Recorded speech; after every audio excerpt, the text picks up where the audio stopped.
Սարսափելի փաստ էր։ Կտրիչ Ներսիսյանը թալանել է Ղարաբաղի թեմը 44-օրյա պատերազմից հետո, ինչպես հայտնի է Ղարաբաղի թեմի առաջնորդ Պարքև Սրբազանը թռավ Ամերիկա։ Ղարաբաղցի Պարքև Սրբազանի եղբոր երկու տղաները չեն ծառայել հայոց բանակում։ Նրանցից Լևոն Մարտիրոսյանը Լևոն Քոչարյանի համակուրսեցին եւ ընկերն է։ Պարքևի եղբոր տունը Երևանի Բաղրամյան փողոցում է, ԱԺ շենքի ճիշտ դիմացը։ Չմոռանամ նշել, որ Պարքև Սրբազանի եղբոր ողջ ընտանիքը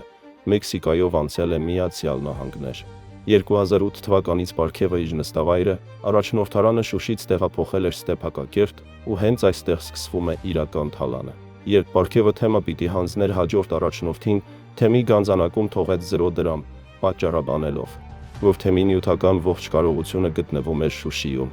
Բնականաբար, եթե Պարքևն ու իր հաշվապահը նստում էին Ղարաբաղի մայրաքաղաքում, պարզ է, որ գումարները ևս գտնվում էին այնտեղ։ Այն դեպքում, որ 2020 թվականի հոկտեմբերի 8-ից հետո Շուշիի ճակատագիրը անորոշ էր։ Բացի այդ, Ղարաբաղի կառավարությունը գրեթե 30 տարի Արցախի թեմին տրամադրել է տարեկան կլորիկ գումար, Ղարաբաղի եկեղեցիների խնամքի եւ եկեղեցականների ծախսերի։ Հիմա սարսափելի բացահայտում։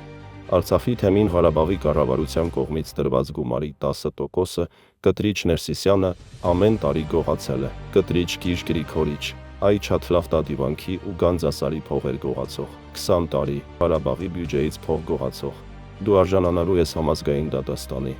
Պարքև Կտրիչ հանցավոր այս ֆինանսական գործարքները կազմակերպվել են Արցախի թեմի հաշվապահ ոմն Լյուդմիլա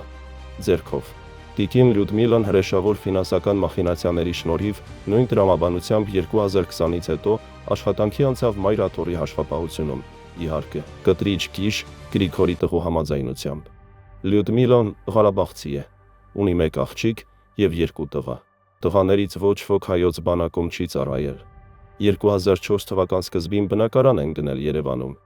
Հիմա հաղորդում հանցագործության մասին։ Տիկին Լյուդմիլայի մեծ տղան ընդամենը 1 ամիս սովորել է Էջմիածնի ճեմարանում, բայց ամեն տարի Կտրիչ Պարքև կլանի կողմից 26 ձև թուղթ է ստացել, որով որպես ճեմարանի ուսանող ազատվել է բանակային ծառայությունից։ Ինչպես 2021-ի ընտրություններին, այնպես էլ հիմա տիկին Լյուդմիլայի Ղարաբաղից թռած ընտանիքը Քոչարյանի հավատարիմ հետևորդներ են։ Սիրելիներ, այսօր ձեզ բերել եմ այսպիսի դաժան պատմություն, որը կլինի շարունակելի։